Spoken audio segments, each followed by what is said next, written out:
Hello. వినపడుతుందా? బాగున్నారండి అందరూ? చూడండి, మనము అనుదినము కూడా ఫోను చేస్తుంటాం. ఫోన్ మాట్లాడుతూ ఉంటాం. ఫోన్ మాట్లాడేది తప్పు కాదు గానీ, మరి ఎవరితో ఫోన్ మాట్లాడుతున్నారు? ప్రభుతో ఈరోజు ఫోన్ మాట్లాడారా? యేసయ్యకు ఫోన్ చేశారా? యేసయ్యతో మాట్లాడారా? యేసయ్య నంబర్ తెలుసా? ఇర్మీయా గ్రంథంలో 33వ అధ్యాయము 3వ వచనం. నాకు మొరపెట్టుకొనుము, నేను నీకు ప్రత్యుత్తరమిస్తాను. అందని గూఢమైన గొప్ప సంగతులను మీరు నేను ఊహించని గొప్ప సంగతులను చేస్తానని ప్రభు చెప్తూ ఉన్నాడు. ప్రియులారా, ప్రతిరోజు కూడా మనము ప్రభుతో మాట్లాడే అలవాటు కలిగిన వాళ్ళుగా ఉండాలి. ప్రభు మనతో కూడా మాట్లాడే అనుభవంలోనికి మనం రావాలి. మనం లేచిన వెంటనే మన పనులు మనం చేసుకుంటూ, మన ఉద్యోగాలకు మనం వెళుతూ, మన యొక్క మార్గములో మనం పరిగెత్తుతూ ఉంటాం. కానీ ప్రభువారికి ఫోన్ చేయం. ప్రభువారితో మనం మాట్లాడం. ప్రభువారితో ఏ విధమైన సంభాషణ మనకుండదు. కానీ మనము మన స్నేహితులతో, మన బంధువులతో, మన యొక్క ఆహ్, కుటుంబముతోనే ఎక్కువగా మనం గడుపుతా ఉంటాం.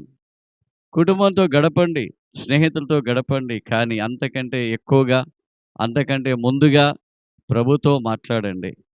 ప్రభుతో మాట్లాడినప్పుడు నిశ్చయముగా ఆ దేవుడు నీతో కూడా మాట్లాడుతాడు. నీ లోపల ఉన్న సమస్త విధములైన కొరతలను, సమస్యలను ప్రభు మారుస్తాడు.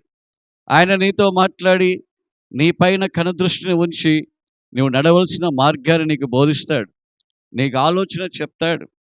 నువ్వు ఏ విధంగా ఉండాలి, ఏ విధంగా ఉండకూడదు, ఏ విధంగా నడుచుకోవాలి, ఎక్కడికి వెళ్ళాలి, ఎక్కడికి వెళ్ళకూడదు, సమస్త విషయాలని ప్రభు నీతో కూడా చెప్తాడు.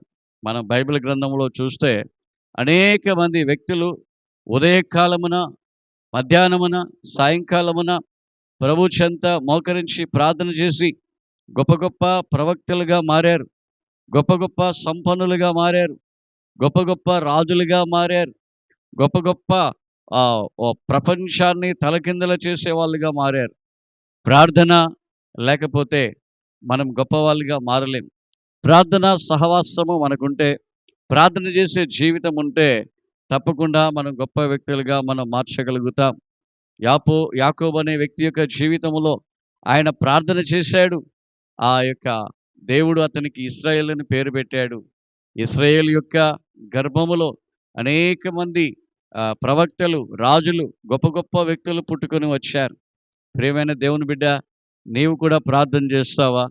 నీవు నేను ప్రార్థన చేస్తే తప్పకుండా మన మన యొక్క బిడ్డలు ఆశీర్వాదకరంగా ఉంటారు. మన కుటుంబం ఆశీర్వాదకరంగా ఉంటుంది. నువ్వు చేసే ప్రతి పనులు ఆశీర్వాదకరంగా ఉంటాయి. ఆయన వైపు నువ్వు చూస్తూ ప్రార్థన చేస్తే తప్పకుండా నిన్ను గొప్ప వ్యక్తిగా చేస్తాడు. ఆ దేవాది దేవుడు నీతో కూడా మాట్లాడి నీకు గొప్ప ఆశీర్వాదాలు ఇస్తాడు. ఆయన నీతోటే ఉంటాడు. నువ్వెప్పుడు కూడా దరిద్రునిగా ఉండవు. నువ్వెప్పుడు కూడా రోగిగా ఉండవు. ఎప్పుడు కూడా బాధలతో నువ్వు ఉండవు. ఎందుకంటే ప్రార్థన చేసే వ్యక్తులు విజయాన్ని పొందుకుంటారు. ప్రార్థన చేసే వ్యక్తులు గొప్ప ఆశీర్వాదాన్ని పొందుకొని వారెప్పుడూ గొప్పవాళ్ళుగా ఉంటారు. కాబట్టి మీరు కూడా ప్రార్థన చేయండి. ఒకవేళ ఇంతవరకు ప్రార్థన చేయనట్లయితే ఈరోజు దయచేసి ప్రార్థన చేయండి. రోజుకు 3 సార్లు ప్రార్థన చేయండి. దావీదు 3 సార్లు ప్రార్థన చేసి 7 సార్లు దేవుణ్ణి స్తుతించి ఆరాధించినట్లుగా బైబిల్‌లో చూస్తున్నాం. దానియేలు రోజుకు 3 సార్లు ప్రార్థన చేశాడు కాబట్టి దానియేలుకు వచ్చిన శ్రమలు, కష్టాలన్నీ కూడా, ఇబ్బందులన్నీ కూడా దానియేలు జయించినట్లుగా మనం చూస్తా ఉన్నాం. మీరు నేను కూడా ప్రార్థన చేస్తే మనకున్న శ్రమలను, కష్టాలను, ఇబ్బందులను మనమన్నిటిని కూడా జయించగలము. దేవుడు మీ అందరినీ ఆశీర్వదించును గాక. ప్రార్థన చేసుకుందాం. మహోన్నతుడా, మహాగణుడా, జీవాధిపతి, గొప్ప దేవుడా, మీకు వందనాలు తండ్రి. ప్రభాదికు తండ్రి, నాకు మొరపెట్టుకొనుము, నేను నీకు ప్రత్యుత్తరం ఇస్తామని చెప్పిన దేవుడు ప్రత్యుత్తరాన్ని ప్రజలకు ఇవ్వండి. ఎవరైతే ప్రార్థన చేస్తున్నారో వాళ్ళందరితో కూడా మీరు మాట్లాడి జవాబునిచ్చి గొప్ప అద్భుతకరమైన, ఆశ్చర్యకరమైన కార్యాలను మీరు చేయవలసిందిగా కోరుతూ ఉన్నాను. మీకే మహిమ కలుగునుగాక. ప్రతి ఒక్కరికి సమృద్ధినిస్తూ, ప్రతి ఒక్కరికి దీవెనలనిచ్చి ఆశీర్వదించండి. మీకే మహిమ. యేసుక్రీస్తు వారి నామములో ప్రార్థించి వేడుకుంటూ ఉన్నాము తండ్రి. ఆమేన్. ఆమేన్.